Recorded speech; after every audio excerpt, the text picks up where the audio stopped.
Hi, I'm Oliver and this is Deep Cuts, a channel dedicated to music for lovers of music. So I'm going to do a bit of a different kind of video this week. I've been inspired by the exchanges and conversations, discussion that I've had with you guys in the comments sections of my videos in the past few months.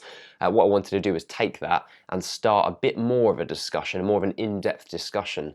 And I'd like to try and do this and start a series doing this, so a series of different discussion videos that I will release alongside my other videos. Be sure to let me know in the comment section if this is the kind of content you guys like to see. It's a little bit of an experiment, this one. We'll see how it goes, and if you'll like it, I'll do it again, and if you fucking hate it, then I won't. So my question, as you probably already know if you can read titles, is how does the story behind a record change your listening experience? It's pretty clear to me that music, and all art for that matter, is enriched by its social, historical, political contexts. It's the reason when you go into an art gallery, there's a piece of work on the wall and they'll talk about the work in depth. The reason they're doing that is because it illuminates the subject for you. It enriches the art in a way that allows you to understand it better. We love to read interviews of musicians we like to watch interviews, we like to hear what they have to say because it illuminates the music for us. It helps us understand a little bit about how they've made that and why they've made that and why it sounds the way it does.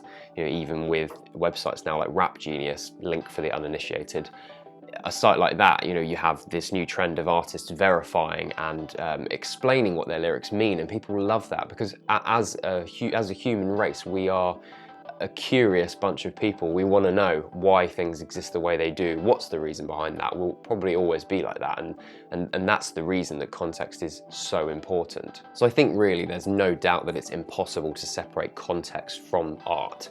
Critics in literature tried to do it in the 1930s and 40s with a type of criticism that's now known as new criticism, where these critics would only judge the piece of art by its physicality, so only what exists in the art could be analysed to explain what the work means, which meant that you didn't take into regard the author, the author's political leanings, the way they grew up, the historical context around that. All of those things didn't matter. It was only the syntax, the sentence creation, the words, the metaphors, and nothing else. Obviously that's fallen out of favour, that fell out of favour very quickly because art and critics evolved to realise that that's no way to judge a work. You have to judge it by those things to understand it. It doesn't make any sense to negate or ignore the context surrounding that piece of art being created. But that doesn't mean there isn't a subject for discussion on how that context changes your opinion of that piece of work. Picture a record you love that has a very specific story behind its creation. If you were to take that context away from the piece of work, would it still have the same resonance to you? As a personal example, an album that's been very close to me over the last 9 years is Bon Iver's For Emma, Forever Ago, an album of heartbreaking fragility and emotion.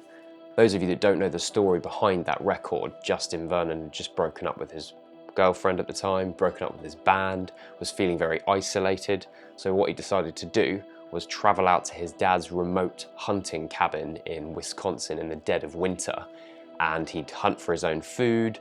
He lived there on his own for about 4 months and began to write songs that would later take the form of this record. Now the visual portrait of that is forever etched into my brain when I listen to this album. It's become part of the music's DNA, impossible to take out of your mind the thought of him sitting in that log cabin with snow falling around him whilst he's pouring his heart out about these things that he's gone through. With this album though, I feel that if it were possible to remove the context from the music, it would still exist as a very sad and beautiful piece of music, reflecting on the themes of love, loss, isolation, that the context further pushes. It's almost like the context is the cherry on top, at least for me anyway. However, take my next example, avant-garde composer William Basinski's The Disintegration Loops.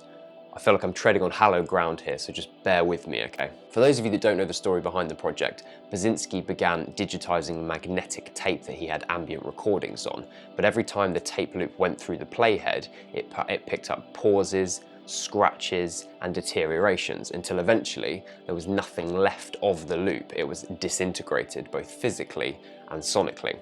Now that to me is a very interesting idea anyway, as a fan of experimental and minimalistic music. However, the thing that really elevates this project and gives it a human emotion is the context surrounding it. Basinski claims to have completed this project on September the 11th, 2001, and that evening he took a camera up to his neighbour's rooftop apartment and filmed the plumes of smoke coming from ground zero, whilst playing his loop as an accompaniment. Now obviously this gives the entire project such a huge resonance and meaning, you know, the disintegration of sound going alongside the disintegration of a physical space, that haunting thought of the disintegration of people, you know, people that died in the attacks that day. Even the seemingly serendipitous, almost unbelievable fact that Basinski completed the project on that morning, of all mornings, it makes it almost mythical in itself. With that context in mind, I defy anyone to listen to this piece of music without seeing those plumes of smoke going up into the air, thinking about the tragedies of that day. It's so impossible to do that, to listen to that music and not think about what happened and what transpired on that day. But would the work have power without its context? Yes, it's an interesting project. As I've said already, it's very interesting, that idea of the disintegration of music. There's so many different themes that can come out of that, and it's an interesting experiment in its own right. But would it have that funereal, melancholic thrum that it has with its context of those attacks and that horrendous thing that happened that day? There are very real examples of that happening this year in records like David Bowie's Black Star and Nick Cave and the Bad Seeds' Skeleton Tree. That's two records that are palpably entwined with mourning, loss and death. And does that change your opinion of those works? Do you feel like if those albums had been released without that context, they would have the same resonance, the same power? You know, I personally feel from a sonic level, they still have a lot of power. They're very powerful pieces of music. But I can't help but acknowledge the fact that it will change my opinion knowing the context around them, and knowing the fact that I Can't Give Everything, the final track on Black Star, is Bowie's way of saying goodbye to the world. That obviously changes my opinion. That gives it an emotional gut punch to know that that's what he's saying there.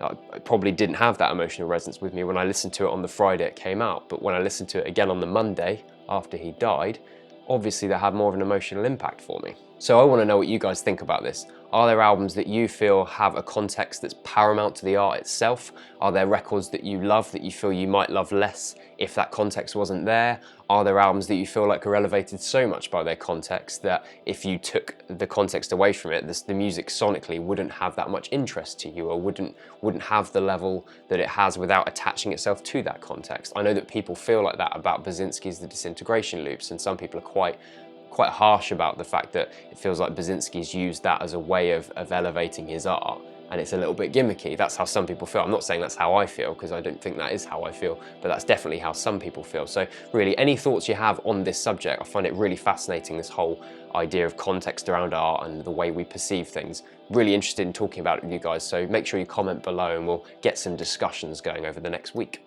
And I'll be back next week with a different video. Thanks a lot, see you later.